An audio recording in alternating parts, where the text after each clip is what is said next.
Добрый день, уважаемые студенты! Тема нашего занятия – типы речи. Целями и задачами нашего урока является обобщить и систематизировать знания учащихся о типах речи, тренировка практического умения определять тип, стиль речи, формулировать тему, идею текста, учиться находить в текстах элементы, указывающие на стиль, самостоятельно делать выводы и аргументировать свои ответы. Ожидаемый результат.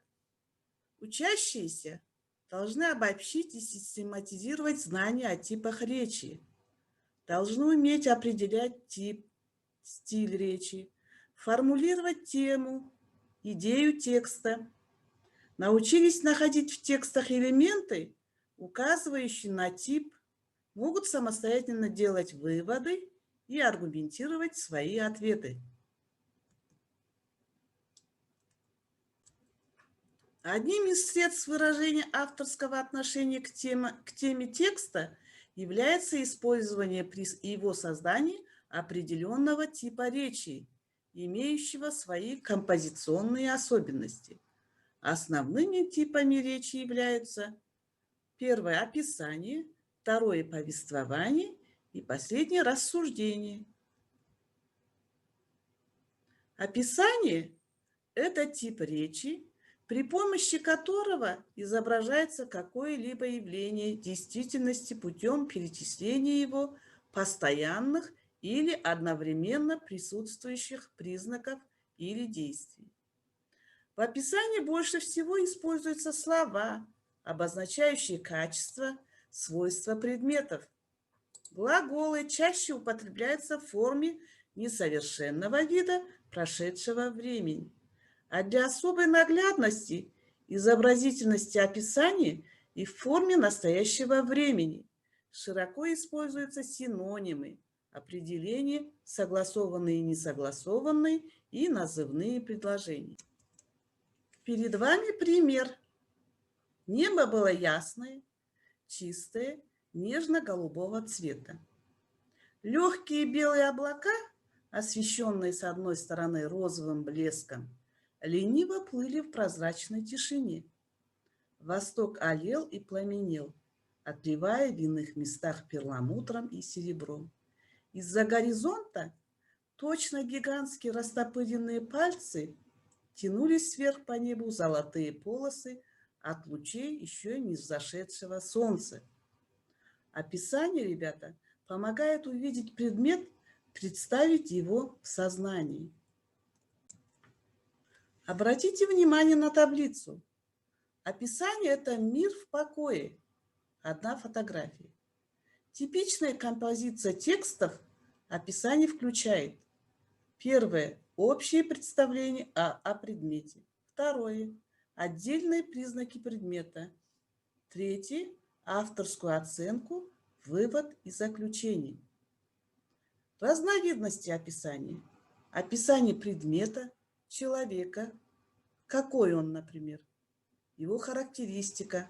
Второе – описание места, где что находится. Слева, например, около, недалеко. Описание состояния окружающей среды. Каково здесь, например, вечереет, холодно, тишина. И описание состояния лица человека. Каково ему, какие у него чувства, ощущения, плохо ему или радостно, грустно. Повествование – это тип речи, при помощи которого рассказывается о каких-либо событиях в их временной последовательности. Сообщается о последовательности меняющих друг друга действиях или событиях. Повествование – это мир в движении. Один кадр сменяет другой. Типичная композиция повествовательных текстов включает завязку, начало событий, развитие действия, кульминацию и развязку, итог события. Разновидности повествования. Первое – это изобразительное, и второе – это информативное. В текстах повествовательного типа особая роль принадлежит глаголам, особенно в форме прошедшего времени, несовершенного вида. Приехал, увидел, разработал и так далее. Например, и вдруг случилось что-то необъяснимое, почти сверхъестественное. Мышастый дом внезапно грохнулся на спину, и какая-то невидимая сила повлекла его с тротуара. Вслед за этим та же невидимая сила плотно охватила горло изумленного Джека. Джек уперся передними ногами и яростно замотал головой. Но незримое что-то так стиснуло его шею, что коричневый поинтер лишился сознания. Повествование, ребята, помогает наглядно представить действия, движения людей и явлений во времени и пространстве. Рассуждение – это тип речи, при помощи которого доказывается или объясняется какое-либо положение, мысль, говорится о причинах и следствиях событий и явлений, оценках и чувствах. Рассуждение, ребята, это мысли о мире, а не сам мир.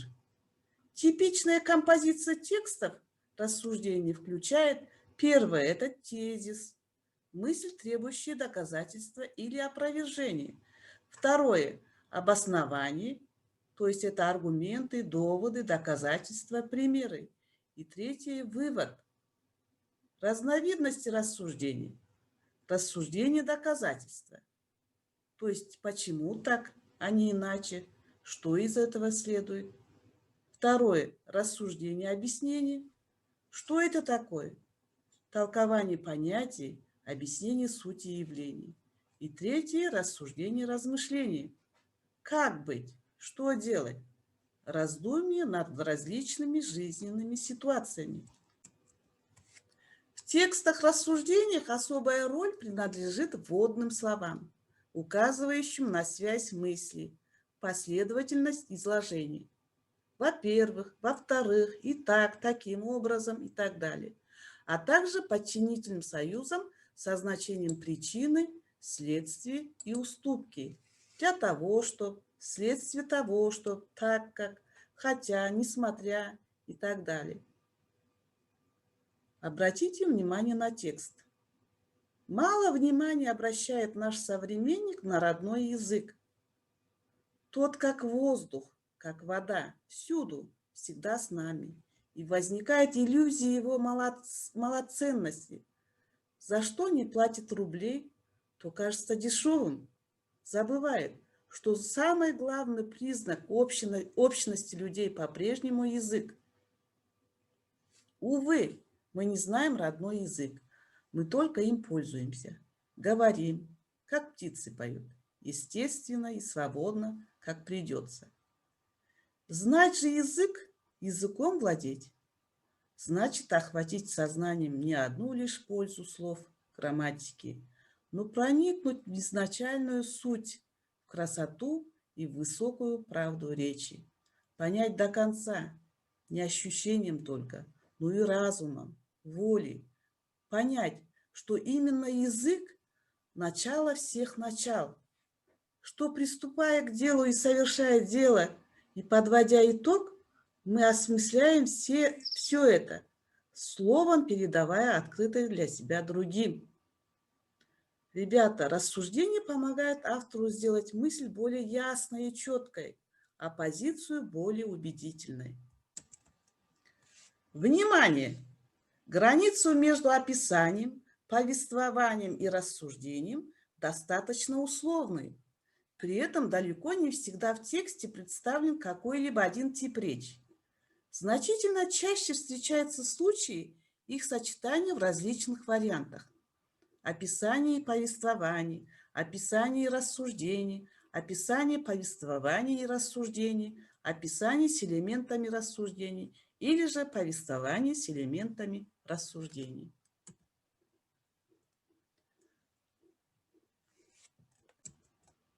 Перед вами задание. Определить тип текста. Вчера я был в цирке и видел тигров. Чего они только не выделывали. Сначала вставали на задние лапы, потом прыгали с тумбы на тумбу и даже через горящие кольца. А в конце дрессировщик положил всех тигров в ряд и ходил по ним, как по ступенькам. Следующий текст. Вчера я был в цирке и видел тигров. Какие они красивые и сильные. Шкура у них полосатая, яркая, глаза горят зеленым огнем, лапы упругие. А когда тигры рычат, видны белые клыки. Следующий текст. Вчера я был в цирке и видел тигров. Почему такие сильные звери слушаются дрессировщика? Может быть, потому, что человек их не боится. Или потому, что дрессировщик о них заботится. А вы как думаете? Какое предложение есть во всех трех текстах? А по какому предложению можно догадаться, о чем пойдет речь в каждом из текстов? Чем отличается текст рассуждений от других текстов? Ребята, еще раз прочитайте вопросы, ответы запишите в тетрадях. Всем спасибо за урок. До свидания.